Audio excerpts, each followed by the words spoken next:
There's a song that is more annoying than any other song around Christmas time, and I will give you 3 guesses. I'm assuming you're not going to need all 3 guesses to figure out which one it is. What is the most annoying song around Christmas? Rocking Around the Christmas Tree. 1 guess, not right. Grandma Got Run Over by a Reindeer. Also not right. The 12 Days of Christmas. Thank you, Wanda. I am so sorry, Mrs. Cobb. And all the first graders who did such wonderful motions for all 12 days of Christmas the other week. It was brilliant and terrible at the same time. The 12 Days of Christmas. Most annoying, in my opinion, I'm sorry, most annoying song out there. But today is the 12th day of Christmas, if you're counting. So we're not going to sing the song. I'm sorry if that was what you were hoping for. But it does mean that it is still Christmas in the Christian calendar. Did you know that? Yes? I don't know if you've noticed, because I don't know, Christian radio that I listen to stopped playing Christmas songs literally the day after Christmas. Because we get to Christmas and we're like, well, it's over. There's a whole season of Christmas, 12 days of Christmas. And it's something we celebrate for more than just a day. It's something we will celebrate all year long, in essence, as we reflect and treasure the gift of Jesus and the ministry that he brought and the salvation that he brings. However, with today being the 12th day of Christmas, it also means tomorrow is Epiphany, right? You all love to celebrate Epiphany. Or in the area where I grew up, the Amish folks called it Old Christmas. Epiphany is the celebration of light. That's why we say somebody had a light bulb when they have a brilliant idea or something finally makes sense to them. We say they've had an epiphany. It also, in Christian tradition, marks the arrival of the wise men to the scene of Christmas. Your nativity scenes are now complete. Although I guess your shepherds probably should be back in their field, so maybe trade out the shepherds and put the wise. Okay, never mind. But regardless, we're coming to the end of the Christmas season, and this year we have been celebrating and welcoming the Prince of Peace throughout Advent and Christmas. We've been exploring the ways that Jesus brings peace on earth and the ways that he is the fulfillment of Old Testament prophecies. We've thought and taught about how we can partner with what God is doing and be agents of peace and reconciliation in the world. We've recognized that peace is not easy, and that it doesn't mean there's no conflict, but we've looked at it more holistically, that it means a restoration of what is broken. It's not an easy path to travel, and it is not something that is celebrated by everyone. Jesus' birth and ministry on earth resulted in similar reactions, right? Some people were drawn to the light of Jesus, like moths to a light, and others were repelled by Jesus. Jesus brought both comfort and challenge to people, and conflict often surrounded him, the Prince of Peace, because he brought people to moments of decision, where choice must be made about how we will respond to Jesus and the kingdom of heaven he brings to earth. You and I, every person in this world, has a decision to make about Jesus. And honestly, right, the good news is we get to make it every single day, in each moment. Will we welcome the Prince of Peace into our lives, allowing Jesus to set the agenda, to guide us in our responses and lead us to abundant life and peace? Or will we say no to the Prince of Peace and choose to go it our own way, attempting to make the most of the things that we have with the resources we already possess, trying to preserve and protect what we think is ours? Today we're looking at Matthew 2. The story of the wise men and King Herod and their responses of welcoming the Prince of Peace, the light of the world. They serve as models for us, mirrors that allow us to examine our own patterns in lives and the ways that we interact in the world. So let's turn to Matthew 2 in this passage that explores the ways that we can walk in the light and the path of peace or choose not to. We begin with Matthew 2 with the wise men coming from the east, arriving in Jerusalem, searching for the child-born King of the Jews.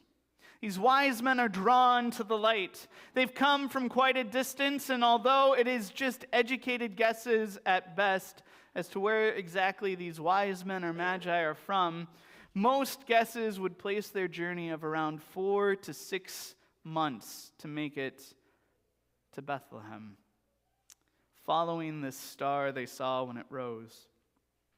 Back when we talked about Numbers a year or so ago, we talked about Balaam, the pagan sorcerer in Numbers 24, and how he saw a vision of the Messiah, even though he'd been hired to curse the Israelites. Balaam said, "I see him, but not now. I perceive him, but not near.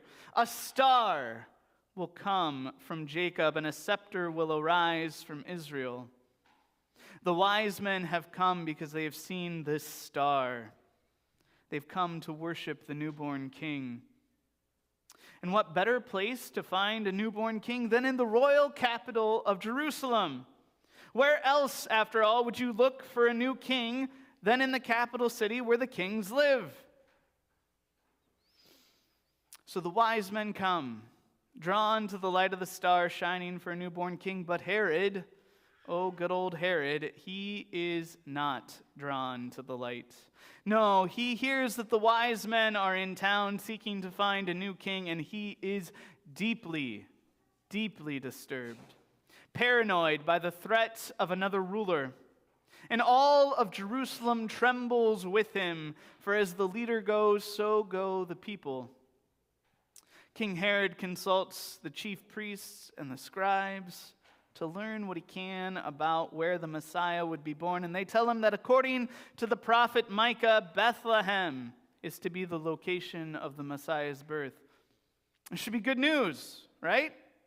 Right? Herod should be happy about this. A star has appeared, drawing wise men from afar for a ruler born for Israel. The Messiah to be born in Bethlehem, the anointed one, the chosen one of God, is on the scene, and he will save his people. And yet King Herod is anything but happy about this news.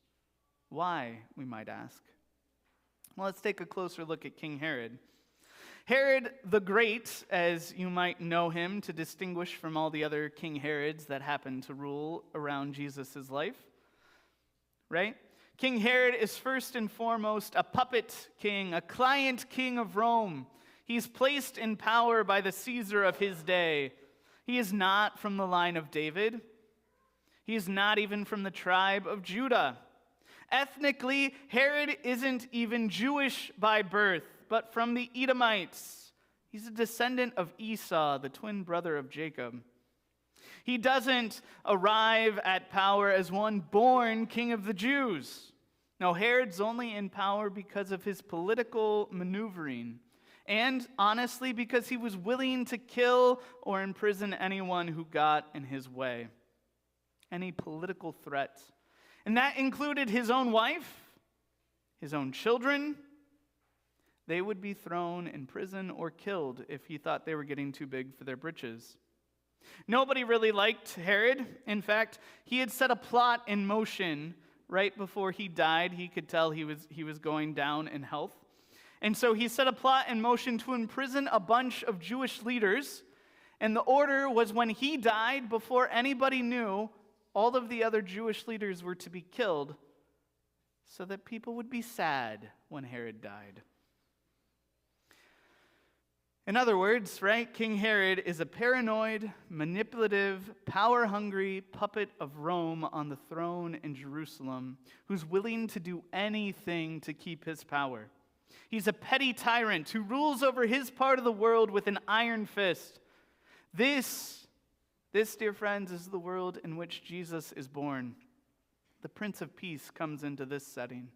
And it's also why Joseph and Mary and Jesus become refugees and flee to Egypt later in this chapter. Herod is anything but happy by the arrival of these strangers from afar who have come to worship a newborn king. But he also sees an opportunity here, right? He sees an opportunity to eradicate a potential problem. Herod is nothing if he's not good at maintaining power and eliminating threats. It's his bread and butter. And so he summons the wise men in secret. This is an off-the-record meeting. He commands them, because he thinks he has that power, to go and search diligently for the child in Bethlehem, and then to report back to him so that he too can go worship this newborn king. Now, you don't have to know any of the background of Herod that I just gave you to know that this is incredibly suspicious behavior. But the table is set in the story. The wise men are drawn to the light, and King Herod is ready to snuff it out. The wise men leave Herod's presence. They begin the now only 5-mile trip down the road to Bethlehem. We're talking an hour or two away for them, right? But notice they don't proceed to Bethlehem because Herod commanded them to. No, they exit the palace and look, behold, there it is. The star is back. And it again leads them right to Jesus. They are overjoyed, as the NIV tells us, or the ESV and a few others have a slightly better translation here. The wise men in the Greek rejoiced with an exceedingly great joy. Right? Oh, happy day. They enter the house, and they find Mary and Jesus, and they worship him. They present their presents, their gifts of gold and frankincense and myrrh. And with that, a whole lot of Isaiah 60 is fulfilled in one fell swoop. These Gentile wise men from afar, drawn to the light of God that has arisen, the glory of the star, and the child who's born King of the Jews and is the light of the world, and they come and they worship, and they bow down, and they rejoice, bringing gold and frankincense. They seek the light of God in the story at no small cost and at no small danger to themselves. They offer Jesus their worship. They offer Jesus their gifts. What an example for us to be seeking God's light, to offer Jesus our worship and our gifts in response to what God has done. And to show that God cares in this story, right? Before they leave, the wise men receive a dream and are warned to not go back to Herod. And so they return home another way. Again, if the wise men are examples of being drawn to the light, King Herod continues to be an example of someone who wants to extinguish the light. After the wise men leave, Joseph is promptly also told through a dream to get up and go, to flee with Mary and Jesus to Egypt. For Joseph is told that Herod is about to search for Jesus to utterly destroy him. Because what is Herod good at? Dealing with threats, however big or small in this case. Herod flies into an utter rage because he realizes the wise men should have returned by now. He's been outsmarted. He doesn't realize how God has been at work in this situation, and so Herod goes full throttle into his raging paranoia and orders all the boys in Bethlehem under the age of 2 to be massacred. Infanticide is one of the ways you deal with an enemy in the ancient world. Little Bethlehem has now just been put on notice about where it stands in the eyes of the king. King Herod lives out Isaiah 59 at this point. Their deeds are evil deeds. Their acts of violence are in their hands. Their feet rush into sin. They are swift to shed innocent blood. They pursue evil schemes. Acts of violence mark their ways. The way of peace they do not know.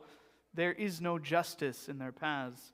They have turned them into crooked roads. No one who walks along them will know peace. So justice is far from us. Righteousness does not reach us. We look for light, but all is darkness. We look for brightness, but we walk in deep shadows. King Herod is quick to do evil and violence. Justice and righteousness are far from him, far, far away, and there is no peace. Instead of light, it's a stumbling around in the darkness, groping for a way forward, and the truth is nowhere to be found. This is one of the saddest moments in Scripture. And it is nestled right beside one of the happiest, most joy-filled, and celebrated moments in all of history. You feel that tension? Should be a little uncomfortable. The light of the world has come. The Messiah is here. The Prince of Peace has arrived in the little town of Bethlehem, and yet, faced with this news, Herod is ready to crush him and to extinguish him, and not just Jesus in this case. He is willing to take out anyone who might even resemble him. He is unwilling to take any chances. The truth we must all face at Christmas and at Epiphany, they force us to face this fact, is not everyone welcomes the Prince of Peace. Not everyone walks in the light. In fact, many will reject Jesus. It's the choice before each one of us. The choice before our friends and our neighbors. This is the choice that Jesus puts before so many people over and over again in the Gospels. Will we welcome the Prince of Peace, or will we reject him? Will we walk in the light on the path of peace, or will we stumble in darkness on the crooked paths of injustice and violence? There are different ways we can talk about light here on Epiphany Eve. That's not really a thing, but we're going to make it a thing today. We already talked about being drawn to the light or wanting to extinguish the light. We could also talk about shining the light of God, but we often, and we did talk about that on Christmas Eve, sharing the good news of great joy for all people. But Scripture also talks about shining light in our own lives, exposing the darkness within, the sin we try to hide or cover up, the brokenness and the pain we want nobody else to know about. But allowing the light of God to shine in our lives is where the healing of God begins, restoring what is broken within us. In 1 John 1, we read, "God is light, and there is absolutely no darkness in him. If we say we have fellowship with him, and yet we walk in darkness, we are lying and not practicing the truth. If we walk in the light as he himself is in the light, we have fellowship with one another. And the blood of Jesus, his Son, cleanses us from sin."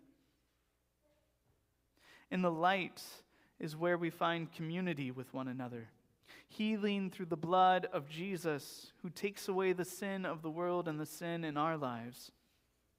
In John 3, Jesus himself tells us this is the judgment.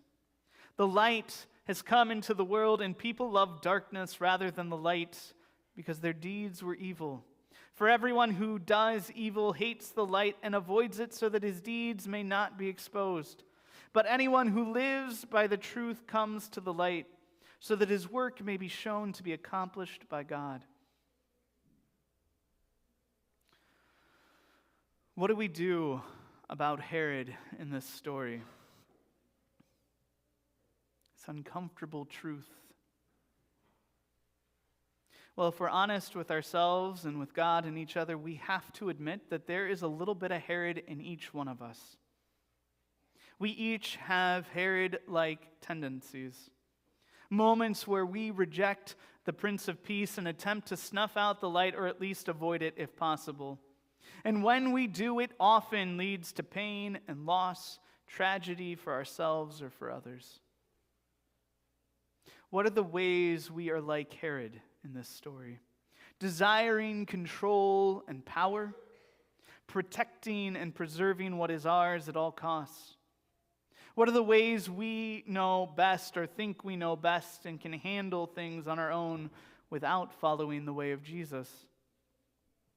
I doubt any of us have massacred dozens of innocent children, but I'm willing to bet we've each had moments where we've stabbed somebody in the back, we've gossiped about somebody, belittled another, or intentionally refused to help someone when we had resources to be part of the solution. Or if that mirror's a little too painful for you, perhaps we don't always recognize our own Herod-like tendencies, but perhaps we can recognize our desire for others to exert Herod-like power and influence on our behalf. We may not be the leader, but we will say to someone, well, you're the leader, just tell us what to do. Tell everyone what to do if it gets what we want in a situation. But rarely do we like being told what to do. We follow others who get the job done no matter the cost, who crush those who get in the way or don't follow unquestioningly. The world of business, and often even in the church, values leaders who run over, who bully those who don't get out of the way, who see people not as people to be in relationship with and loved children of God, but as problems to be solved at best or at worst eliminated, where the end goal justifies or validates whatever it takes to get there. We may not be Herod-like ourselves, but we don't mind if others are like Herod, if it aligns with what we want. We each have a choice to make. We get opportunities to make it every day of our lives, right? Jesus brings us to these points of decision. Are we aligned with him? Are we walking in the light and the path of peace?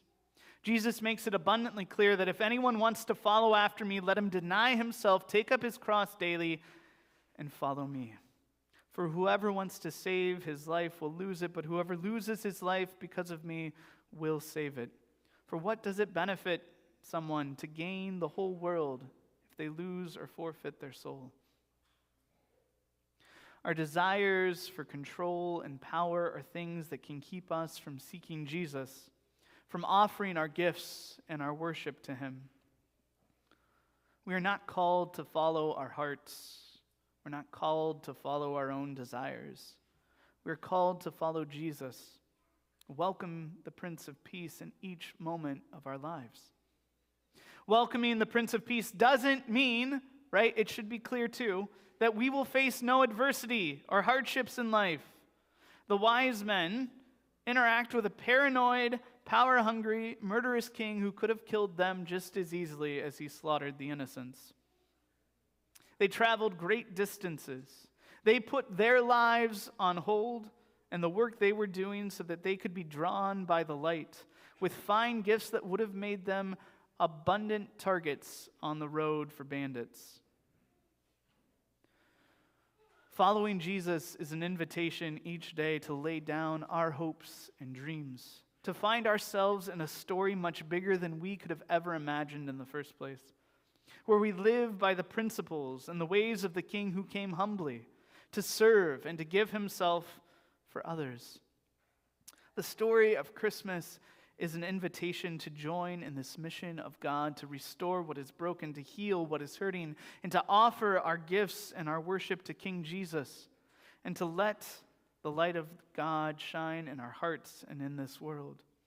So may we walk in the light and on the path of peace, guided by the Good Shepherd, guided by our Prince of Peace. Amen.